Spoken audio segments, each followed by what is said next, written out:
بسم الله الرحمن الرحيم. عن جابر رضي الله تعالى عنه قال قال رسول الله صلى الله تعالى عليه وسلم: أيها الناس اتقوا الله وأجملوا في الطلب فإن نفسا لن تموت حتى تستوفي رزقها. رواہ ابن ماجہ۔ نبی کریم صلی اللہ علیہ وسلم نے ارشاد فرمایا، لوگو اللہ سے ڈرو اور دنیا کی طلبی میں اعتدال کا راستہ اختیار کرو، اس لیے کہ کوئی بھی اس وقت تک نہیں مرے گا جب تک اپنی روزی پوری نہ کر لے۔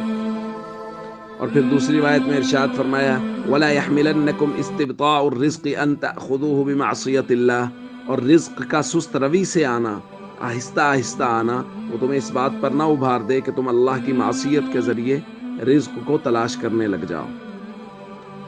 دوستو، ہمارے معاشرے میں یہی سب کچھ ہو رہا ہے۔ جس کے پاس رزق کم آ رہا ہے، تھوڑا آ رہا ہے، حالات مالی طور پہ اچھے نہیں ہیں، تو وہ شارٹ کٹ کے چکر میں پڑ جاتا ہے، کسی بھی طریقے سے جلدی پیسے آ جائیں۔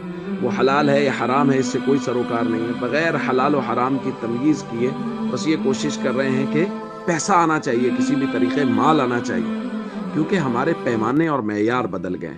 ہمارے یہاں پیمانہ اور معیار بن گیا پیسہ، رزق، کس کے پاس مال زیادہ ہے، عزت بھی اسی کی زیادہ ہوگی، بات بھی اسی کی چلے گی، مرتبہ بھی اسی کا بڑا ہے جس کے پاس مال و دولت زیادہ ہے۔ اس لیے لوگ مال و دولت کے پیچھے اندھے گونگے بہرے ہو کے پڑے ہوئے ہیں، اور ان کو دینی احکام نہ دکھائی دیتے ہیں نہ سنائی دیتے ہیں، اور وہ بالکل ان کی پرواہ کیے بغیر سودی کاروبار معاشرے میں دھڑا دھڑ ہو رہے ہیں، اور لوگ ناجائز طریقے سے پیسے کما رہے ہیں۔ فرائض و ارکان اسلام کی کوئی پرواہ نہیں ہے، ہر شخص شارٹ کٹ کے چکر میں پڑا ہوا ہے، جبکہ نبی کریم صلی اللہ علیہ وسلم نے ارشاد فرمایا، وَأَجْمِلُوا فِي الطَّلَبِ، رزق کو تلاش کرنے میں میانہ روی اختیار کرو، وَخُذُوا مَا حَلَّ وَدَعُوا مَا حَرُمَ، جو حلال ہے صرف وہی لو اور جو حرام ہے اس کو چھوڑ دو۔